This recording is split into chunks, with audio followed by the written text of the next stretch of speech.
Staff has prepared the Vickeys discharge permit for Dominion Chesterfield Power Station, VA 0004146, in accordance with all applicable statutes, regulations, and agency practices. The effluent limitations and conditions in the permit have been established to protect each stream beneficial uses and fish and wildlife resources, and to maintain all applicable water quality standards. And all public comments relevant to the permit have been considered. Therefore, based on the agency permit files, comments received during the public comment period, and any explanation of comments previously received during the public comment period made at the board meeting, the staff recommends the board find that A, the permit has been prepared in conformance with all applicable statutes, regulations, and agency practices. B, effluent limits and conditions in the permit have been established to protect in-stream beneficial uses and fish and wildlife resources. And C, all public comments relevant to the permit have been considered. 2, approve the permit and the conditions as presented today, including the addition of the following language on page 35, Part 1A of the Vickeys permit, paragraph 29. After the title 316A, alternate effluent limitations,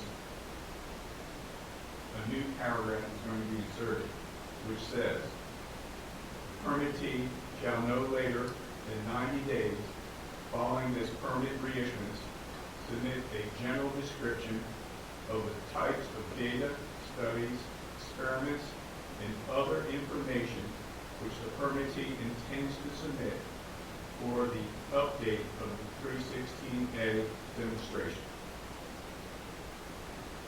Following that paragraph, the remaining paragraphs in the existing in your permit will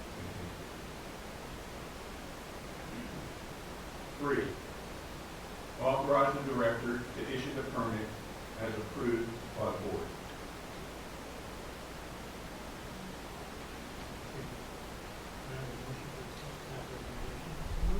Second.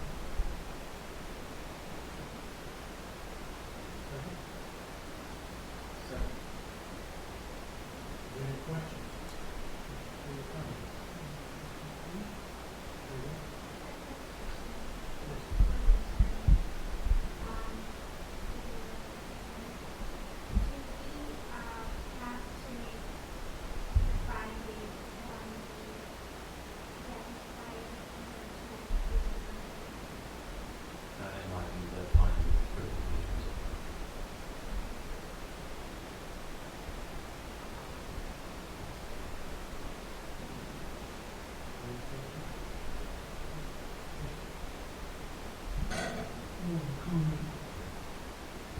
One of the plan that's been going on, especially possibly in the railroad,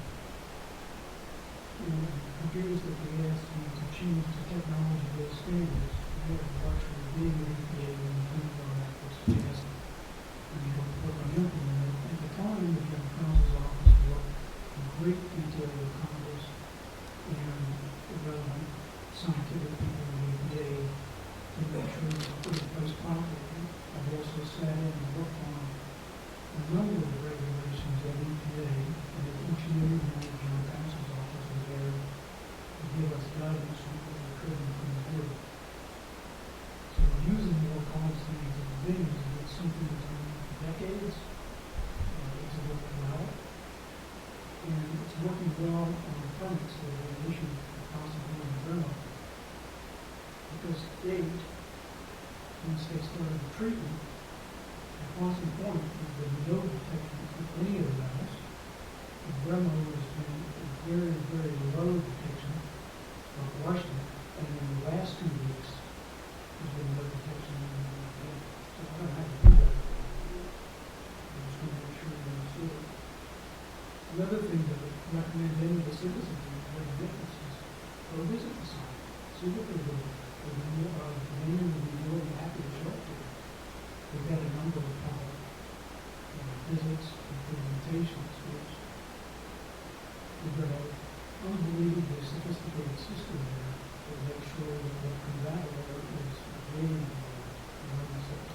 stuff.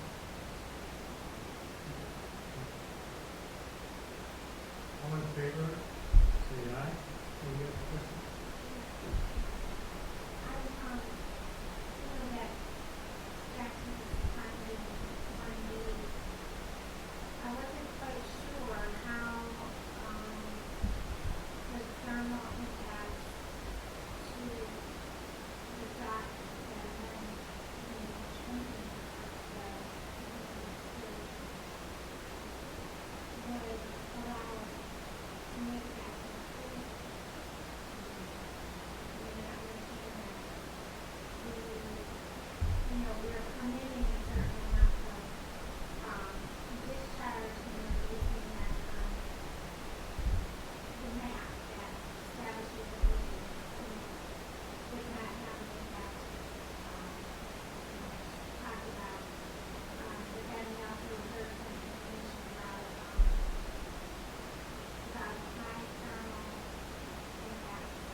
The company presently has a 316A variance. Okay. Once you obtain that variance under the water quality standards, it recognizes that under 316A, you're meeting mixed zone requirements for the regulation. In addition to that, the water quality standards also recognize that if you have a 316A variance, that you're meeting anti-degradation requirements of the water quality standards also. So that facility presently is in compliance with water quality standards. What we're doing right now is obtaining additional information based on a identification of a sturgeon as being located in the James River after the fact that of the approval of the 316A.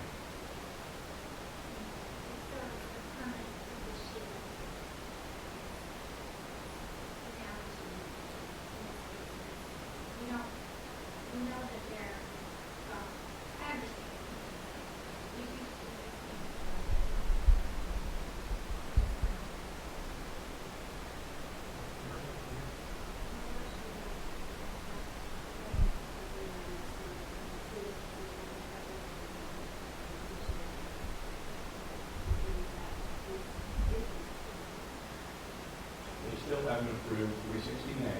That was approved prior to their even being identification of sturgeon there. Okay. Yes, and under the regulations, the agency, under the federal regulations, the agency had 60 days from the time the application came in back in 2009, which was prior to the identification of sturgeon as an endangered species, to say they needed to do their work. So, in theory, according to the regulations,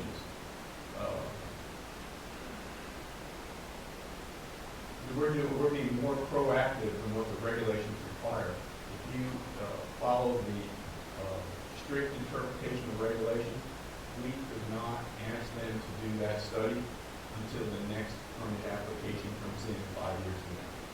So we're being more proactive at this point, and the company has agreed to that.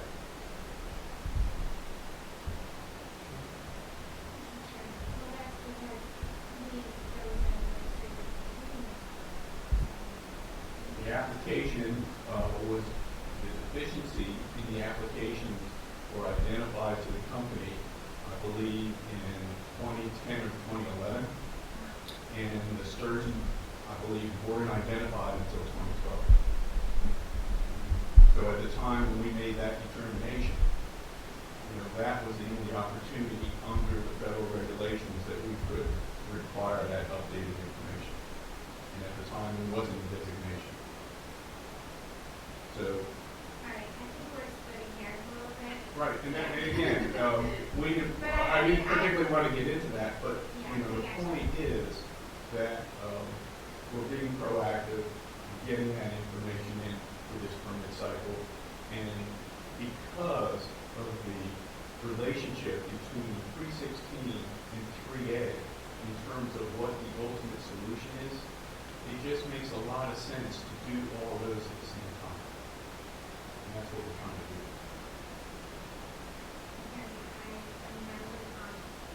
I might make a different case due to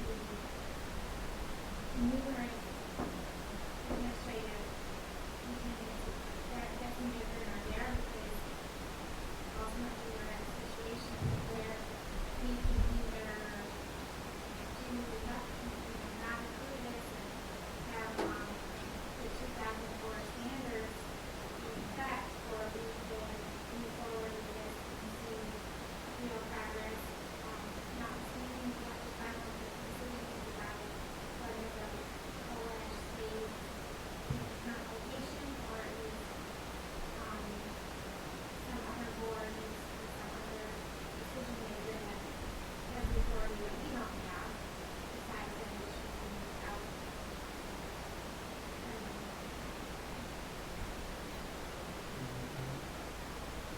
All in favor, say aye. Opposed? Abstentions? That's it, thank you. Appreciate it. I think the next thing on the agenda is still yours.